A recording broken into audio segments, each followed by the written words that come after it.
कहता है दूसरे लाइन में, पहले लाइन में भी बोला यहोवा को धन्य कर, दूसरे के लाइन में भी कहता है हे मेरे मन यहोवा को धन्य कर। अगर तेरे अंदर सब कुछ है तो उसको हर पल धन्य कहना चाहिए।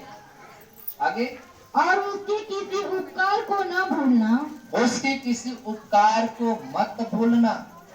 उपकार, परोपकार, उपकार। उपकार क्या चीज होता है? उपकार आपका कोई करता है, आप किसी बीमारी में है, गरीबी में है, दुष्ट आत्माओं के बस में है और आप प्रभु के पास है और आपका क्या हो गया? उपकार। और वह उपकार आपको जिंदगी भर भूलना, बहुत सारे लोग भूल जाते हैं, लेकिन कभी भी भूलना, चाहे छोटा उपकार हो चाहे बड़ा उपकार। हालेलुया। उपकार तो ऊपर। कितने लोगों के जीवन में प्रभु ने उपकार किया है, लेकिन जिसके जीवन में उपकार हुआ है वही हाथ उठाया। उपकार का मतलब कि हम बीमारी में थे, गरीबी में थे, दुष्ट आत्माओं के बस में थे, हमने प्रभु के पास आया, हमारे जीवन में प्रभु ने उपकार किया, कुछ न कुछ हमारे जीवन में चमत्कार, उसके उपकार, और उसके उपकार को हमें भूलना नहीं चाहिए। बाइबल क्या बताती है? वचन फिर से पढ़िए। उसके उपकार को नहीं भूलना चाहिए, और उसके उपकार को, किसी उपकार को, चाहे एक्स वाई जेड कोई उपकार हो, हालेलुया, कोई उपकार हो, चाहे आपका बुखार निकाला हो कई सालों का, या आपकी बेटी की शादी हुआ हो, या आपका घर बन गया हो, या प्रभु ने आपके जीवन में गाड़ी दिया हो, मोबाइल दिया हो, जो कुछ आपने मांगा है वो आपको परमेश्वर ने दिया है, वही उपकार है। उसके उपकार को मत भूलना। हालेलुया। अब जैसे मेरे जीवन में उपकार ही है, मान के चलिए मेरे जीवन में क्या हुआ है? 19 तारीख को उपकार हुआ, इसलिए 19 तारीख का उपकार का दिन यहोवा का हम कभी भूलते नहीं। हालेलुया। उस उपकार के दिन को बड़े खुशी से मनाते हैं कि ये सब कुछ दिया हुआ उपकार किसका? पर ईश्वर। इसलिए हमें उसने जीवन दिया, उपकार किया, उस उपकार की हमें खुशी लोगों में बांटना है। हालेलुया। हे मेरे मन यहोवा को धन्य कहो, उसके किसी उपकार को मत भूलना। आज की तारीख, आज का दिन हम कभी भूलते नहीं। हालेलुया। आज का दिन और आज का समय कभी नहीं भूलते। हालेलुया। हालेलुया। आगे तीसरा लाइन, वही तो तेरे सब अधर्म को क्षमा करता है, वही तो तेरे सारे सब अधर्म को क्षमा करता है, और तेरे सब रोगों को चंगा करता है, और तेरे रोगों को, सब रोग को चंगा करता। अधर्म पाप, आपका श्राप, आपका पाप मिटाता है। हालेलुया। हालेलुया। जैसे लोग ना कहना, किसी का श्राप लग गया है, किसी का श्राप इनको परेशान कर रहा है, इसलिए चंगे हो नहीं रहे। लोग नहीं कहते हैं कि इनका पाप, इनका श्राप, इनके पूर्वजों का पाप श्राप इन्हें तंग कर रहा है, लेकिन मेरा परमेश्वर कहता है मैं तेरे अधर्म के पाप को क्षमा करता हूं। हालेलुया। हालेलुया। मैं तेरे अधर्म के पाप को, सारे अधर्म के पाप को क्षमा करता हूं। हालेलुया। अधर्म क्या चीज होता है? अधर्म वह चीज होता है जो आपका पाप, एक परमेश्वर क्षमा करने वाला केवल यीशु वही क्षमा कर सकता, बाकी कोई आपके पाप को धोने वाला। आप चोरी करके आओ, हत्या करके आओ, व्यभिचार करके आओ, गाली दे के आओ, मार के आओ, लूट के आओ, गलत करके आओ, लेकिन दुनिया में कोई ऐसा नहीं है जो आपको पाप को क्षमा करे, लेकिन यीशु मसीह है जो आपको पाप को हमेशा क्षमा करता है। हालेलुया। और कोई ऐसा स्थान नहीं बनाया गया है जहां पे आपके पाप को, श्राप को क्या करे? क्षमा करे। आपने वचन पढ़ा है ना,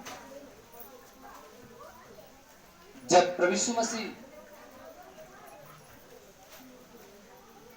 के लोगों ने आवाज उठाया, यह स्त्री पराये मर्द के साथ व्यभिचार कर रही थी और हमने इसको देखा है, और आपने कहा है कि मूसा की व्यवस्था की पुस्तक में लिखा है कि कोई स्त्री अगर अपने मर्द को छोड़कर पराये मर्द के साथ अगर व्यभिचार करती है तो उसे पत्थरों से सर को फोड़ दिया जाए और उसे जीने का अधिकार नहीं। हालेलुया।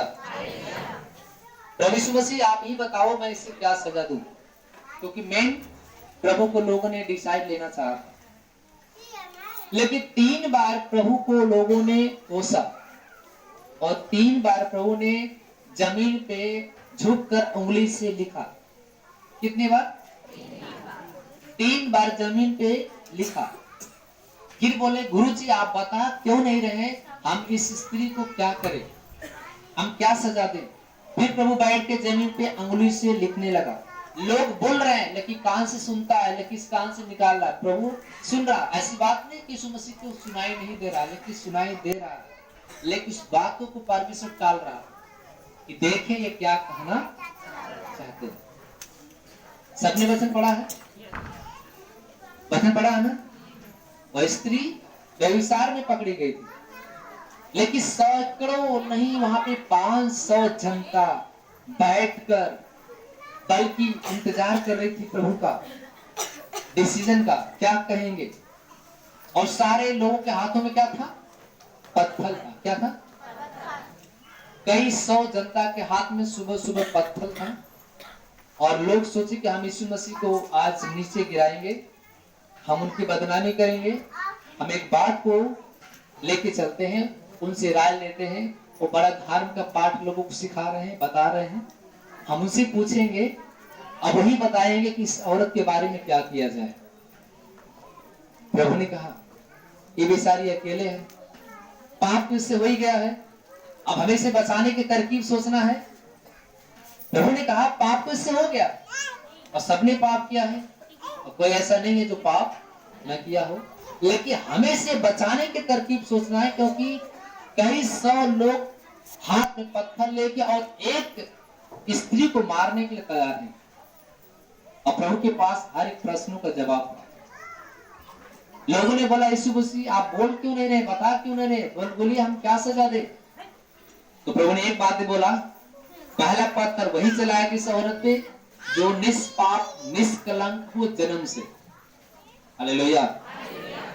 प्रभु ने क्या कहा, बोलिए, प्रभु ने क्या कहा, जो निष्पाप हो, बोलिए, जो जन्म से निष्पाप हो, निष्कलंक हो, उसके शरीर से कोई पाप न हुआ हो, वही पहले पत्थर मारेगा। और आज की दुनिया में एक पृथ्वी पे कौन ऐसा मनुष्य है, चाहे ऋषि मुनि हो, महात्मा हो, या बड़े बड़े पागंबर हो, पादरी हो, पास्टर हो, या कोई भी ऐसा इंसान हो जो उसने अपनी माँ के गर्भ से उसके ब्लड के अंदर पाप न। हालेलुया। तो है ऐसा दुनिया में पवित्र कोई है? ऐसी मसीह ने कहा वही पहले पत्थर मारेगा इस स्त्री को जिसने कोई पाप न किया। सब लोगों ने अपने अंदर झांका और क्या किया मालूम है, पत्थर वही को वही फेंक कर अपने अपने घर चले गए। वहां पे केवल स्त्री खड़ी थी और रो रही थी। प्रभु ने कहा हे स्त्री क्या तुझे किसी ने पत्थर मारा? हालेलुया। प्रभु ने कहा हे नारी क्या तुझे किसी ने पत्थर मारा? वह स्त्री ना, वो कहती ना प्रभु मुझे किसी ने पत्थर नहीं मारा। प्रभु ने कहा जा मैं भी तुझे पत्थर नहीं मार सकता, लेकिन जा बेटी तेरे सारे पाप क्षमा हो गए, आज के बाद दोबारा पाप मत कर। Hallelujah, hallelujah. वहां पे प्रभु ने कहा जा तेरे सारे पाप, तो एक पाप क्षमा करने वाला कौन है? यीशु। बाइबल क्या बताती है? वही तो तेरे सारे अधार्मिक पाप को, वह स्त्री के पाप को क्षमा कर सकता है, तो क्या आपके पाप को नहीं क्षमा कर सकता है? कर सकता है। Hallelujah, hallelujah. भाई एक परमेश्वर जो आपके पाप को, गुनाह को क्या करता है? क्षमा करता है। तीसरा लाइन पढ़िए, क्या लिखा है? वही तो तेरे प्राण को नष्ट होने से बचा लेता है। इसी में है जब आपके पाप को क्षमा करता है तो आपके सारे रोग को भी चंगा। बीमारियां क्यों आती है मालूम है? बीमारी क्यों आती है? जब इंसान पाप करता है तो बीमारी आती है, मालूम है ना?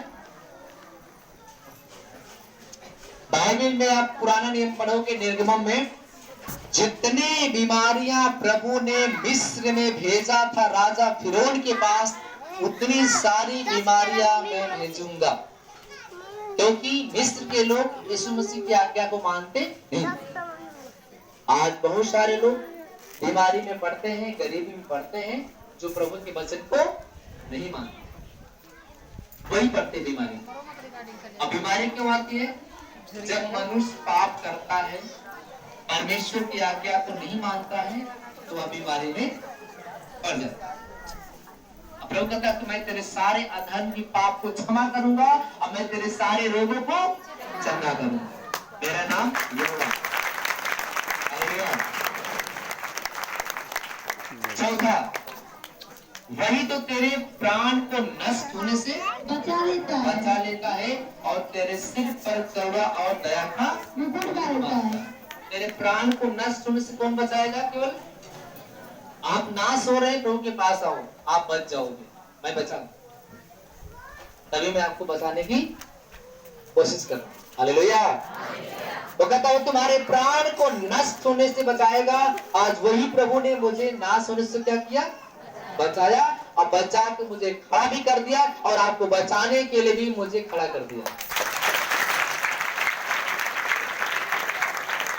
वही तो तेरे सिर पे करुणा और दया का मुकुट बांधता है। आपके प्राण को बचाएगा, और बचाने के बाद वो आपको ऐसा ताज देगा, एक ऐसा आपको मुकुट देगा जो जिंदगी भर आपके सर पर हमेशा रहेगा। वो कौन सा ताज मालूम है ना? चंगाई का ताज। कौन सा ताज? हालेलुया। वही कहता है कि मैं तेरे सिर पे करुणा और दया का मुकुट बांधूंगा। Hallelujah, hallelujah, hallelujah. वो ताज, वो मुकुट आपके सिर पे बांधेगा। कौन? बोले सब लोग, बोले सब लोग। वह ताज, वह मुकुट हमारे सिर पे बांधेगा। वो ताज, वो करुणा और मुकुट हमारे सिर पे बांधेगा। वो आपको ताज देगा। कौन? कौन ताज? ताज, मुकुट आपके सिर पे। हालेलुया। वो चंगाई का क्या बनेगा? ताज। जिधर जाओगे उधर चंगाइयां की भरमार होगी। जिधर निकलोगे लोग चंगे हो जाएंगे। जहां खड़ा हो जाओगे वहां पे प्रभु आपकी चंगाई देने को तैयार हो जाएगा। वह ताज आपको देगा, लेकिन जब आप उसके वचन में बने रहोगे तब। आगे वचन लिखा है, वही तो